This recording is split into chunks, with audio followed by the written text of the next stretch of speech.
Isa. Ginawa sa pagkukulit. One day. 3, 2, 1. 3, 2, 1, go. Good day, everyone. Good day, ma'am. We are the group 2. So, everyone, good day, ma'am. We are the group 2. So, today we're going to talk about the cytoskeleton and the cell movement. So, through today's topic, we're going to dig up some structures about the cytoskeleton, the components, and the biological functions of the cytoskeleton and cell movement. So, without further ado, let's proceed to the next slide. So, our learning objectives for today is to understand the structure and components of the cytoskeleton. So most basically, we all know about the cytoskeleton itself, but we only know kung usa ra gid ang iyang simple na meaning or simple na function. But today, we're going to dig up the structures and the component of the cytoskeleton. And also, we're going to learn on how these structures enable cell movement, including the amoeboid motion, cilia, flagella, and muscle construction. So today we're going also to dig this topic, the cell movement, because how these structures enable the cell movement. This includes the amoeboid motion, cilia, flagella, and muscle construction. And as well as to recognize the biological importance of the cytoskeleton in cell shapes, transport, and cell division. So, but before that, we're going to have some hypothetical question. You know what is hypothetical question? Hypothetical question is based on fiction, or weird jokes, or at the same time, a question that is not based into reality. So we have here this question for you to able to brainstorm the topic well and to understand your exercise your muscle about this cytoskeleton. So we have this hypothetical question: what would happen if someone snuck in during the night and stole your skeleton? So, basically, it is an answerable question. Okay, obvious naman din kayo what would happen if someone stole your skeleton or you have no skeleton.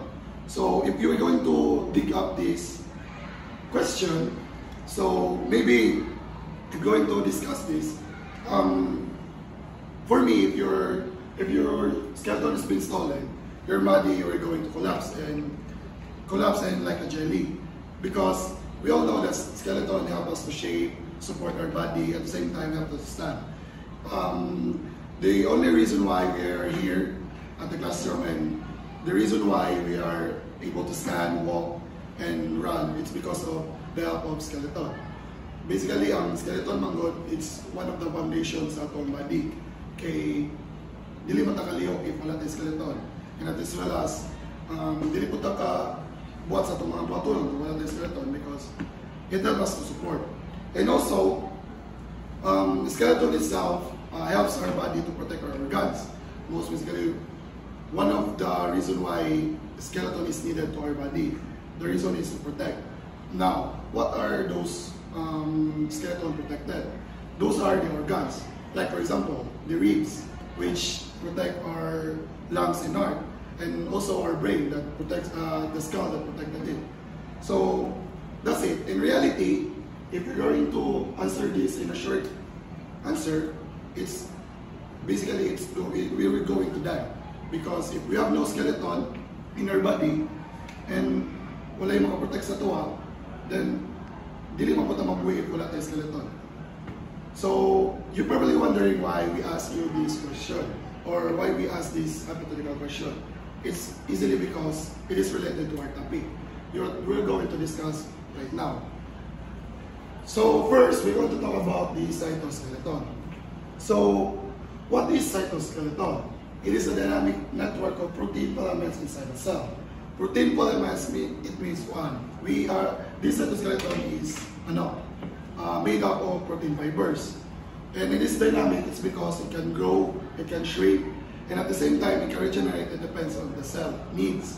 So most basically, it's similar to skeleton. It's because, skeleton there's a specific task to do, right? Skeleton, there is some parts of the body now, for example, what I've said earlier, it's the ribs. The reason why we have ribs is to protect our organs, which is the lungs and the heart, and also the skull. So same as the cytoskeleton, there is also a specific task that helps the cell needed. For example, if natin mga, for example, ang cell is na yung mga kinanan na mga ipabuhat sa cytoskeleton, it depends na yung pag-regenerate. And also, it is located into the cytoplasm. And cytoskeleton provides shape, support, and organization. This support and shape is very common to us. As I've said earlier, that is the only siguro function na itong naibawan when it comes to cytoskeleton. Shape in a way nga, he provides shape para dili na mo flatten and mo collapse, and support para mo strengthen atong cell. But this organization, it is bago sa atong pananaw, because if we're going to relate this one sa atong sa next meaning of ang cytoskeleton is organized cell earlier. So you're probably wondering why nanong na sila unsa na sa cell nanong naay organized man cytoskeleton sa cell. So most basically, the cytoskeleton position organelles such as what? Nucleus, mitochondria, ribosomes, and the Golgi apparatus. It keeps them to the right place so that can cell work properly. So what would happen if the cytoskeleton will not organize these cell interiors? So for example, the nucleus. If the nucleus can be organized, so maybe there is not the right place, and it could be collapsed, deformed at the same time. The nucleus it contains what? What it contains the nucleus? So it contains DNA. So a nucleus it contains DNA. So the possibility if nucleus would lose control, then the mga activities niya kay malose control sa mga activities. And then, for another example is the ribosomes. So if ang ribosome is dili siya organized properly, probably ang reason nga need siya organized is because para makatabang sa cell. Kung wala dili organized ang ribosomes, maybe a protein making would become inefficient at the same time uncontrolled. And also, the cell make wrong proteins for not enough proteins para sa atuang survival. So now let's proceed to the next meaning of cytoskeleton. It enables movement, transport, and cell division. And also it's a unique definition of cytoskeleton sa atuwa. Okay, enables movement. So how come gamit ang cytoskeleton to enables movement? So the cytoskeleton helps the cell into different tasks. So like for example, cell growth changes using actin filaments. Like for example, the white blood cells. So ang kuwan na guys, operasyon na is, kabalo ng tanang white blood cells kay mukrow na siya like tiny amoebas para mo-pass through sa mga tissues, para mo-ato siya sa mga injuries, and also mga germs and also mga infections. And this crawling is called the amoeboid movement. As you can see, there is a ray, which is kani siya sa amoeboid movement. And also, kaning movement, kay mo po siya isa sa mga, siguro, you're going to, later on, kay it's going to be discussed to my co-reporter. Dili na lang kayo na po siya i-decap because it is a short introduction naman said. So, transport. And during transport, microtubules acts like were motor proteins. Microtubules were act siya as a highway without, and it is, unsa man ang iyang mga motor proteins. These are the kinesin, dysin that carries materials such as vesicles. So, ang microtubules i-act na siya as like na highway. So, mura siya serve as kanang truck na mo deliver sa mga vesicles. And during cell division, the cytoskeleton form a mitotic spindle na mo pull apart chromosomes during mitosis. And also, active elements help split into two during cytokinesis. And also, the last one is to present in eukaryotic cell. So it's present in eukaryotic cell, basically, cytoskeleton man. So we all know cytoskeleton is present in eukaryotic cell. So what are those eukaryotic cells? So kapalo naman mo kung saan itong mga eukaryotic cells. These are the plants, animals, fungi, and protists. So it's not present in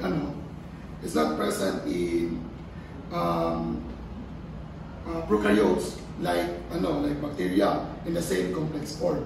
So That's all for the definition of cytoskeleton, and let's proceed for the structures of cytoskeleton. So we're not going to explain further. I will just like to introduce this one sa inyo for you to be able to naalam mo yung definition kasi nakalimot lang mo. So we have here the cytoskeleton. We have here the most famous one. This is the cell membrane. This is the outer boundary of the cell. So most basically, kani si cell membrane kay naulog kani siya o security guard kay siya mo yung nag-handle sa kinsay mo sulod o kinsay mo gawas. And the second one we have here, the cytoplasm, which is this one. The cytoplasm is like gel-like structures where chemical reactions happen. And the next one is the nucleus. So the nucleus is the center, the control center of the cell. So we all know that nucleus contains what? The DNA. So muna siya sa nucleus. And also we have these microtubules, the long hollow proteins, which is this one. Kaning green part, umot lang maklaro pa ninyo. Kani siya, i-zoom na lang ako kasi maklaro pa sa video. Cameraman, pag ko focus. So, kani siya na part, kaya kung niinan, o kana. Una siya si microtubules. Long hollow proteins maintain the cell shape and also serve as the trap. As I've said earlier, microtubules serve as the trap for moving organelles. And also, it helps separate chromosomes during cell division. And the next one is the microfilaments, which is doing apart. Kani murag sa color ba ni murag blue. Kaya siya, muna siya ang thin thread-like fibers made of actin. It helps the cell to move and change shape and provide support near the cell membrane as well. And the next one is the intermediate filaments. As you can see here, kaning red part. Muna siya ang medium-sized fibers and also provides strong structural supports, and at the same time, it anchors nucleus in a place. And the last one we have here is centrosomes. So most basically, nasa siya sa center, from the word centro. So kani siya, and the microtubule organizing the center of the cell. It also builds the organized the microtubules. And also help the cell division by forming the mitotic spindle.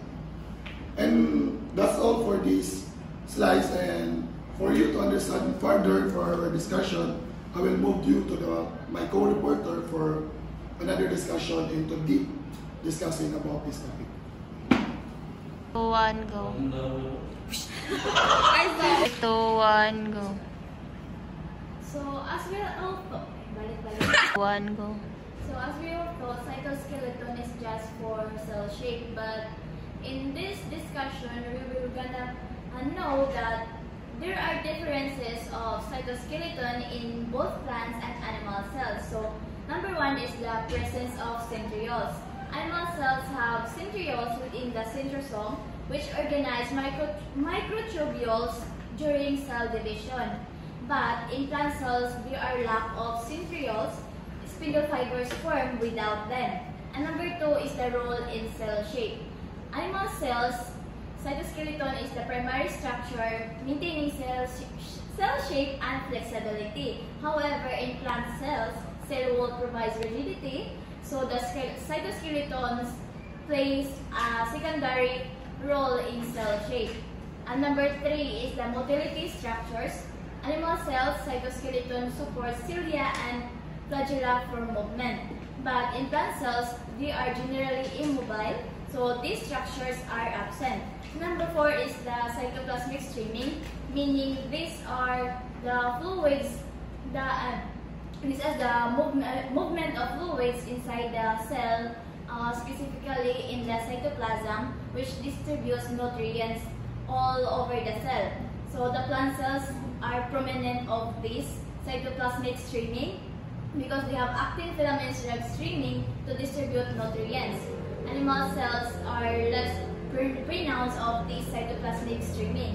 And number five is the mechanical support. So animal cells have intermediate filaments are crucial for mechanical strength. So, however, in plant cells, they rely more on the cell wall for support. And intermediate filaments are less emphasized. And for the next slide is we will be gonna discuss the components of the cytoskeleton. which are the microfilaments, intermediate filaments, and microtubules. So microfilaments are, in simple words, these are the tiny thread-like fibers inside a cell. So they are made of protein called actin. So these components of cytoskeletons, specifically the microfilaments, they keep the cell's shape, move things around inside the cell like organelles. So it helps the cell move or change shape when needed. So in plant cells, they help with cytoplasmic streaming, moving nutrients around, while in animal cells, they help with cell movement and division. And the rest of the components of the cytoskeleton will be discussed by the next reporter. 1, go. Next, we have the intermediate filaments, which are thicker than the microfilaments, measuring about 10 nanometers in diameter. Unlike the microfilaments, their compositions vary depending on the cell type. So this means that different cells produce different intermediate filament proteins suited for their functions. So for example, keratin is an intermediate filament found in our hair, skin, and nails. So this explains why keratin-rich tissues are very resilient. So other types include vimentin in connective tissues and neurofilaments in our neurons and lamins inside the nucleus. So intermediate filaments, they are often described as tension-bearing cables of the cell. So they are extremely durable and resistant to stretching. So this gives the cell mechanical support. And also, the cells that undergo frequent stress, like muscle cells and skin epithelial cells, rely heavily on these filaments for structural integrity. And inside the nucleus, there are what we call the nuclear lamins, like makita sa sodium sa nucleus. So they are concept intermediate filaments. So they form a supportive mesh that strengthens the nuclear envelope. So without these lamins, mo collapse ang nucleus. So overall, ang intermediate filaments are not involved in movement as much as microfilaments or microtubules, but they are absolutely essential for structural stability. And finally, we have the microtubules, which are the largest cytoskeletal filaments with a diameter of about 25 nanometers. So they are made of tubulin proteins, specifically the alpha and beta tubulin dimers, that come together to form a hollow cylindrical structure. So microtubules are highly dynamic, so they constantly grow and shrink through the process called dynamic instability. And also, this allows the quickly reorganization inside the cell depending on what the cell needs. And also, these structures act like highways sa cell, and motor proteins such as dynein and kinesin can walk along microtubules, carrying the vesicles, organelles, and other cargo from one part of the cell to another. And also, microtubules, they also play essential roles sa cell division, where they form the mitotic spindle responsible for separating chromosome. Additionally, they also make up the core internal structures, the cilia and flagella, which are vital for cellular movement. So without these microtubules, these cells would struggle with reorganization, transport, and accurate division. So to summarize everything, here's a more detailed comparison of the three cytoskeletal components. Ang microfilaments, they're considered as the thinnest and are heavily involved sa movement, shape, and sa contraction. Ang intermediate tubules, they are the strongest and they provide structural support, which helps the cell maintain mechanical stability. And lastly, ang microtubules naman, they are considered the thickest, and they form tracks for transport and play vital roles sa mitosis and also support cilia and flagella. So each of them they have their different strengths and together they help the cell with both stability and adaptability. Now we're gonna move sa kanang cell movement. Ang cytoskeleton, it does more than just hold the cell together. It also gives the cell the ability to move. And cell movement is not just about locomotion. It also includes movement of materials inside the cell, movement of organelles, and even the shape changes. So, there are 4 major types of cytoskeleton-based movement, and this includes the amoeboid movement, ciliary and flagellal movement, muscle contraction, and intracellular transport. So, these movements are powered by interaction between katong cytoskeletal filaments and also the motor proteins. 1, go.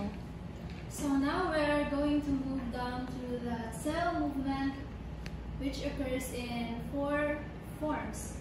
So I will discuss the first, which is the amoeboid movement.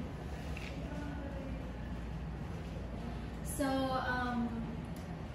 amoeboid movement is one of the most fascinating forms of cellular locomotion, and this type of movement is commonly seen in or observed in amoebas, as the name itself suggests, amoeboid, so amoebas.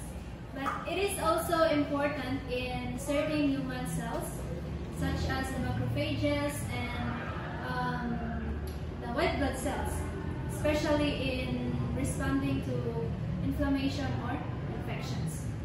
So amoeboid movement is actin-based, or it relies heavily in the actin. Actin is a protein found beneath the plasma membrane, and it exists in 2 forms. We have a monomer called the G-actin, or it refers to the globular actin, and the other one is the F-actin, or the filamentous actin. So these actin monomers, they rapidly join together to form filaments in a process known as actin polymerization. So this polymerization generates an outward force that pushes the cell membrane forward. So muna siya nga, the cell able to move because of this process, this polymerization.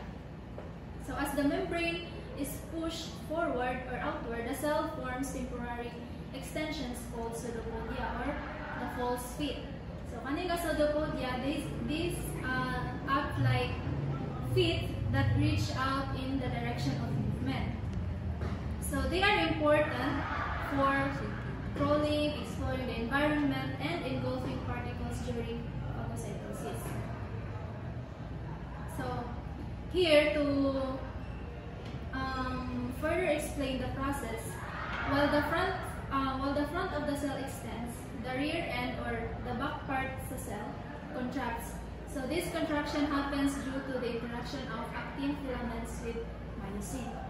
Kaning myosin, this is a motor protein. So actin-myosin interactions function like a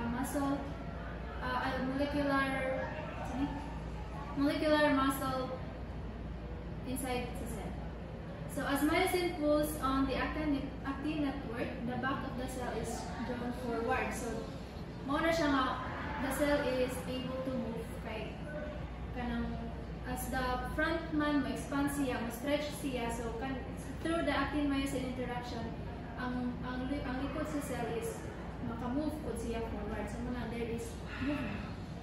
So amoeboid movement is not just for locomotion, it also plays a major role in katong gingon kanina in responding in infections and inflammation, giving white blood cells the ability to chase pathogens. So nandito yung video kung nga nakita, but I wasn't able to include this here sa PPT, but white blood cells has the ability to chase pathogens. So kung makadetect siya pathogens, yan ang doon through this cell movement. So also in wound healing, cells migrate to damaged areas, and it is a key survival strategy for many single-cell organisms. Next is, let's go deeper into the mechanism of how amoeboid movement actually occurs step by step. So here, first step is actin polymerization at the leading edge. So the movement starts at the leading edge or the front of the cell, where actin monomers rapidly polymerize to form long filaments. So this polymerization is dili na siya random. So it is triggered by the signaling pathways that tell the cell kung asa sila move. And as the actin network expands, it creates mechanical force na mo push the membrane outward. So forming atong pole slit or the pseudopodia. And the next step is adhesion and anchoring. So the cell anchors its pseudopodia to a surface using adhesion proteins. So once katong pseudopodia ma-form na siya, the cell must anchor them to the surface so that it can pull itself forward. So this is done through the adhesion proteins located in the cell membrane. And these proteins act like molecular sticky feet na mo-allow sa pseudopodia to grip para mapuput and then para makamove sila. So without adhesion, the cell would simply stretch na siya, dili siya move. And the next step is myosin contraction at the rear or sa back part sa cell. So myosin contracts at the rear, pulling the cell body forward. So while the front grips the surface through the adhesion and anchoring, the rear of the cell begins to contract. Kaning contraction is, as I've said earlier, is powered by the myosin, which is the motor protein. So when actin and myosin interacts, so there will be a generation of tension. So myosin pulls the cytoplasm and cell body forward. We can imagine this in similar way. Kana bitong mag-squeeze ta og toothpaste. Diba? Dili mo gina siya mo kung kuha na lang to siya, di siya mo move. So we need force. So we need to squeeze it para magawas ang toothpaste. So inana ang if you want to imagine it, that is how myosin contraction of the rear works. So this coordinated pulling ensures nga the whole cell moves. Dili lang kay ang front ra, kay kung ang front ra ang move, burar siya mo stretch ra siya, so wala siya movement. Kay mapilit ra man ang sa likod. So dapat siya kanang balance, move ang front and then follow the back part. And then the last step is the actin turnover, disassembly and reassembly. So actin filaments disassemble and reassemble, allowing continuous crawling. So this rapid assembly and disassembly makes the movement flexible and fast. So para ma-continue ang movement, actin filaments at the rear disassemble and the monomers are recycled siya back to the front. And then this continuous turnover of actin, which is breaking down at the back and rebuilding sa front, keeps the movement fluid and highly adaptable. So this rapid assembly and disassembly allow the cell to quickly change direction, adjust to obstacles, and crawl efficiently. So overall, amoeboid movement is a remarkable example of how microscopic forces and cytoskeletal elements work together to produce purposeful cellular motion. So next, we're going to move to the next movement. 3, 2, 1, go. So next is muscle contraction. So what is muscle contraction, guys? So muscle contraction is the 2, 1, go. So next is muscle contraction. So what is muscle contraction? So muscle contraction is the process where muscles become shorter and tighter so you can move. So it happens when tiny parts inside the muscle pull on together, allowing you to smile, walk, lift things, and even blink. So it occurs in skeletal, cardiac, and smooth muscles. So actin and myosin are the essential proteins that interact inside sarcomeres. So myosin heads bind to actin, pull the filament inward and cause shortening of the muscles. So this process requires ATP for myosin action and calcium ions to expose binding sites on action. So it produces body movements, posture, and organ contractions. So if you're going to think, yun sa siya pag-process. So think of like ako and a bicycle. So ako ang myosin and bicycle. Bicycle is the actin. So dili na ko ma-move ang actin if nasa lock, which is ang mga tropomyosin o troponin. So kanan duha. So kay need man ako maabli ang lock, mo nang mag-need ko calcium. Mo na siya ang key para ma-expose ang binding sites aron ako makuha ang actin. So that's how muscle contraction works. So first and foremost, nerve signal releases CO2 into the muscle cells. So makita na to ang calcium sa sarcoplasmic reticulum. So mo na siya ang murag cabinet na siya sa muscles. So if mo na siya muscle move, magawa sa din na siya. Kumate ko na. Then myosin heads bind to expose an acting site. So mo kung gi-kuan ganiha nga ang calcium kay mo na siya ang yawi para ma-open ang binding sites sa actin. So as you can see.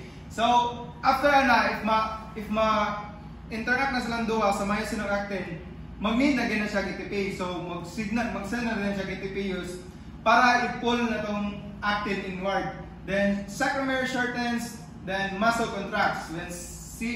When the calcium decreases, then the muscle relaxes. So mora na siya. So ang simple summary, so brain send the signals, then calcium is released, then myosin pulls the actin, and ATP gives energy, then muscle shortens and movement. So mora gina siyang muscle contraction, guys.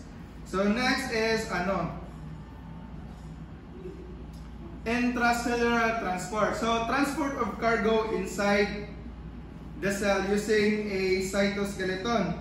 So think of a cell like a tiny city lang yun. So inside the cell, there's a lot of things need to move around, like mga food, messages, trash, tools, and important packages. So intracellular transport just means how things travel inside the cell. So mitochondria acts as a highway for physical proteins and organelles.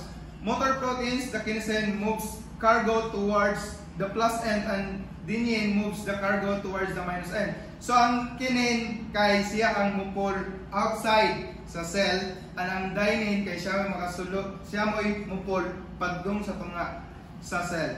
So essential for physical delivery, organelle positioning, and chromosome movement during mitosis. So just like a city nga need og roads, siyempre, delivery trucks, workers, and rulers. So the cell, na ba siya mga roads? Muna yung mga microtubules, sila ang gaak og highway, and actin filaments, like sila itong mga skinita, if ato lang ikuan. So the cell has delivery trucks, muna yung duha. Kani si kinesin o si dynein. So moves packages forward, usually from the center to the outside, and dynein packages backward, usually toward the center, so padulong sa center. So packages are stored in vesicles. So vesicle is like a small bubble, so nasa sa kon nga magkari sa butang, then puts them into inside vesicles when it needs to send to another organelle or take them out of the cell or bring stuff inside. So also the cell has factories and destination. So as you can see, nucleus siya ganang mayor kay siya may kondia. So ang endoplasmic reticulum, muna siya ang factory that builds proteins and fats. Then ang Golgi apparatus, post office that sorts and saves. So mura niya siya gene yata. And mitochondria, so power plant or fuel. And the cell membrane or the city borders, sila mga guard. Kita sa North Korea, dagdag sa mga cell membranes gawas. So muna sila mga guard. So the cell uses signals to guide transport, like text messages or traffic lights. Wow, fascinating ba nila? So what to move or what to send when it should arrive. So para dili sila maglibog. So examples in real cells. moving proteins. So money ang usa sa gamit sa intracellular transport ang pag-move sa proteins. Cleaning up and sending signals. So motor proteins use ATP or energy to walk along microtubules. Cargo attaches to the motor proteins. So, as you can see, yata siya to the motor protein through adapter complexes. Then processes ensures that material reach the correct place at the correct time. So critical for cell survival, communication, and division. That's all. Gina. So for the conclusion, the cytoskeleton is an essential and dynamic framework that gives cells their shape, strength, and internal organization. Its major components are the microfilaments, intermediate. Okay. So for the conclusion, the cytoskeleton is an essential and dynamic framework that gives cells their shape, strength, and internal organization. Its major components are the microfilaments, intermediate filaments, and microtubules, which work together to support movement, transport, and cell division. These structures also drive various forms of cell motility, including amoeboid, crawling, ciliary, and flagellar beating, muscle contraction, and intracellular transport. Understanding the cytoskeleton helps explain how cells maintain stability while remaining highly flexible and capable of complex biological function. Give me some water. So that's it for Just thinking I'm not very tired. What does that one? all for No, that's it. all for our topics for today, and I hope you learned something from us. Thank you.